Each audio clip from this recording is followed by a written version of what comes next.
విద్యుక్త ధర్మమును చక్కగా నిర్వహించుటలో సుఖదుర్గముల తాత్కాలిక రాకపోకలను సహించుటను మానవుడు అభ్యసించవలెను.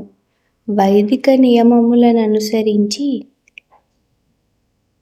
మాఘమాసములో వాతావరణము మిక్కిలి చల్లగా ఉన్నప్పటికీని తెల్లవారుజాముననే స్నానమాచరించవలెను.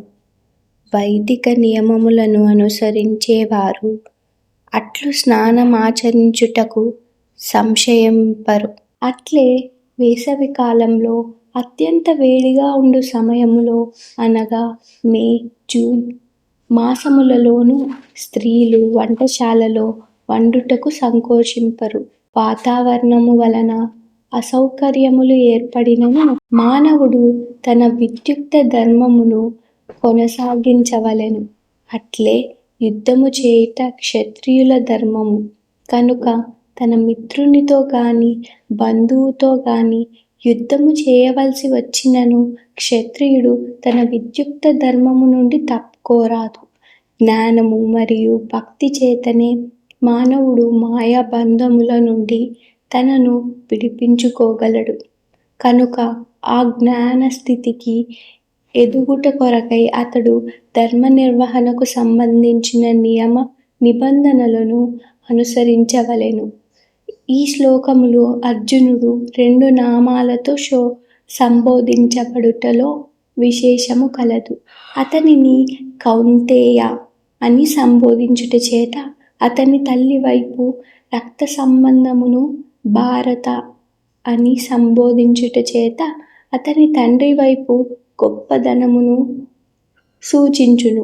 ఈ విధముగా 2 వైపుల నుండి అర్జునుడు గొప్ప వారసత్వమును కలిగి ఉండెను. అట్టి గొప్ప వారసత్వము స్వధర్మ నిర్వహణలో బాధ్యతను కలిగించును. కనుక అతడు యుద్ధమును మానుకొనలేడు.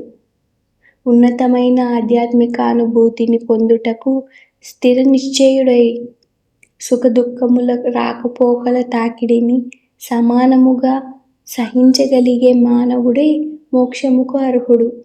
వర్ణాశ్రమ విధానములోని 4వ ఆశ్రమమైన సన్యాసము నిజమునకు మిక్కిలి కఠినమైనది.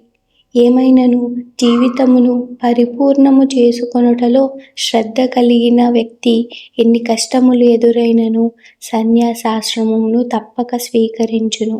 సాధారణముగా అటువంటి కష్టములు గృహ బంధములను మరియు భార్యాపిల్లల సంబంధమును త్యజించవలసి ఉండుట చేతనే కలుగుతుండును. కాని ఎవరైనను అట్టి కష్టములను సహించగలిగినచో మానవుని ఆధ్యాత్మిక అనుభూతి తప్పక పరిపూర్ణము కాగలదు.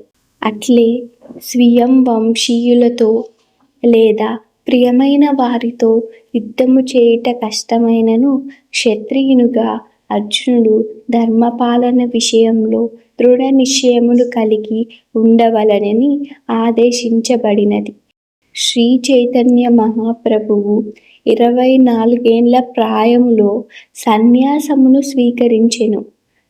అతడిపై ఆధారపడిన పడుచు భార్యను గాని వృద్ధురాలైన తల్లిని గాని చూచుటకు మరెవరునూ లేరు.